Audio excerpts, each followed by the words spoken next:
Pinong buhangin at malinaw na tubig, maghapon na kwentuhan na may tawanan, na may kasama pang konting inuman habang pinapanood ang paglubog ng araw. Ganito nga namin ipinagdiwang ang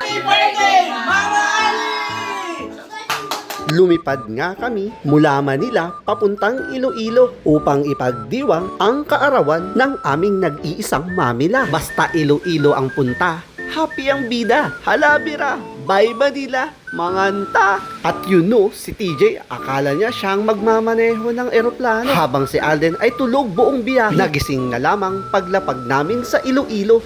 Agad naming pinuntahan mga gamit at maleta. Baka mapurnada pa pagsusuot ng swimming trunks at magbida-bida. At kung ang akala mo'y Iloilo ang punta, yan ay nagkakamali ka. Sumakay pa nga kami ng bangka para ihatid sa dagat na di makita. Natago Beach kung tawagin. For sure, pag aming nang nakita, di nakita beach na ang iyong ituturi. Mali, di ganun. Di nga nainip mga bata. Kahit isang oras inabot ng aming paglalaya, marami kasing makikita mga tanawin na ubod ng kay ganda. At ng aming nang narating, nagmamalaking dagat ng Guimaras Province. Mga batay ayaw ng paawan. Agad-agad mga buhangin gusto na kagad nilang laruin. Kahit malapit na ang pagtatakip silim, gusto pa rin magtampisaw sa tubig na di malalim. Agad nga din naming hinanap nakatagong beach nitong Guimaras Province. Abay konting lakad pa nga lamang.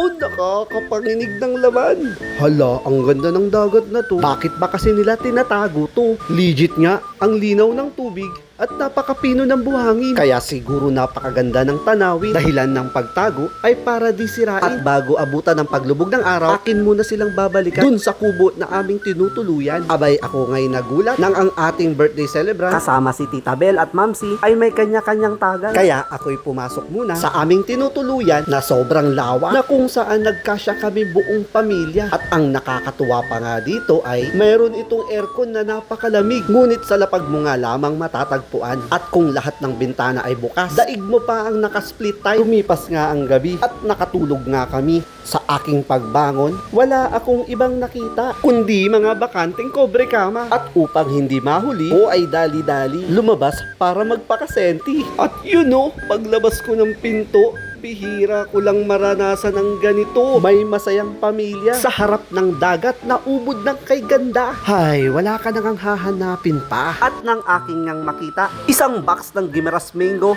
di na nag-isip pa. Agad kumuha ng isa. Malaman kung matamis nga ba, pinagmamalaking Guimaras Mango. Legit nga. Napakatamis. Kitang-kita naman sa aking pagmumukha. Tungay kasing tamis ng asukal. Abay, wag ka nang magtaka. Isa rin sa aming ginawa pagpunta sa viewing deck ng maaga. Daanan nga ay mahaba, sulit naman kung iyong makita. Hingal ni Mama biglang nawala at dahil sa ganda ng view, pati nga ang stress ko, nag-decide na rin magbakasyon sa Inodoro. Ito nga ang ganda na di mo na kailangan ng filter. Itong mga hiyas na nakatago. Ang legit na highlight ng vacation ko. Happy nga si Mama, birthday niya ay kasama buong pamilya. Sapat na para sa kanya makita ang ngiti sa bawat isa dahil sa gitna ng pagod at trabaho. Para nga kay Mama, kami ang kanyang pahinga. Kahit maingay, kahit magulo mga apo, at kahit paulit-ulit ang mga kwento, basta kumpleto. Para kay Mama, siya ay kontento at busog na ang puso. Parang MMK na to O siya, hinto ko muna dito. Saka ko natuloy ang kwento. Masyado nang mahaba to. Baka tinulugan mo na ako. Bye-bye!